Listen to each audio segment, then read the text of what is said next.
আসসালামু আলাইকুম, সবাই কেমন আছেন? আজকে আমার আম্মু তেলের পিঠা বানাচ্ছে খেজুরের গুড় দিয়ে।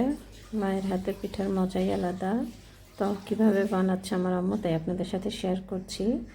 প্রথমে 2.5 কাপ পানির ভিতরে হাফ কাপ গুড় ও হাফ কাপ চিনি ও সামান্য লবণ দিয়ে জাল দিয়ে নিয়েছে, একটা বলক তুলে নিয়েছে। তারপরে একটা বলের মধ্যে ঢেলে দিয়েছে পানিটা।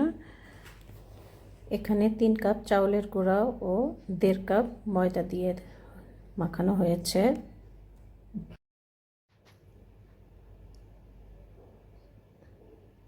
এবার এখানে হাফ চা চামচ বেকিং পাউডার ও 3 চা চামচ গুঁড়া দুধ দিয়ে দিচ্ছে আম্মু। এবার মিশিয়ে নিচ্ছে। যে মাখানো হয়ে গিয়েছে, দেখেন আম্মু দেখাচ্ছে।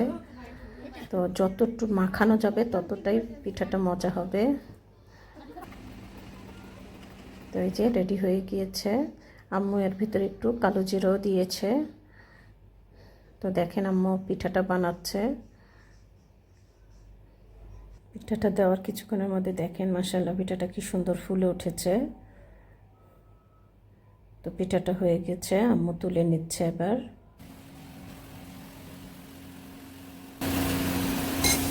ঘুরতে আসছিবা মনে করি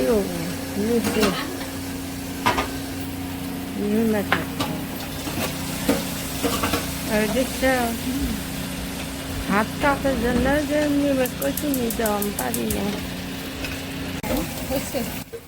আম্মুর হাত কাপে দেখে বাকি পিঠাগুলো আমি বানিয়ে নিচ্ছি।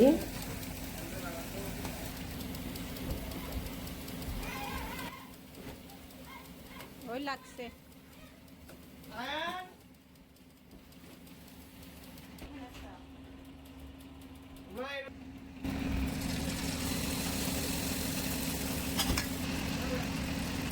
লাস্টের পিঠাটা আম্মুকে দিয়ে বানালাম।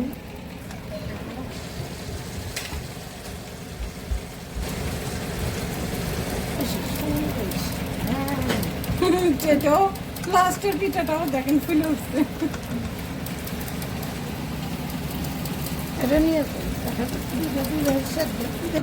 আম্মু তার নিজ হাতে তার মেয়ে জামাইকে পিঠা খাওয়াচ্ছে।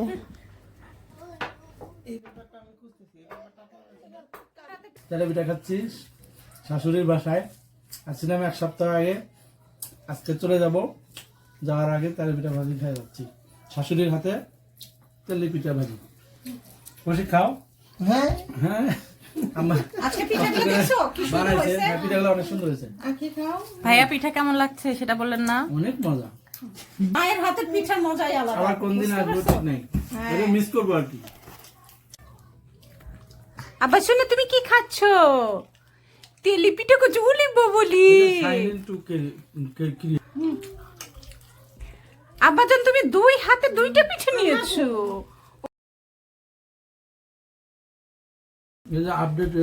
আনো আম্মু দেখেন আপনার নাতি 2 পিঠা নিচ্ছে 2 হাতে।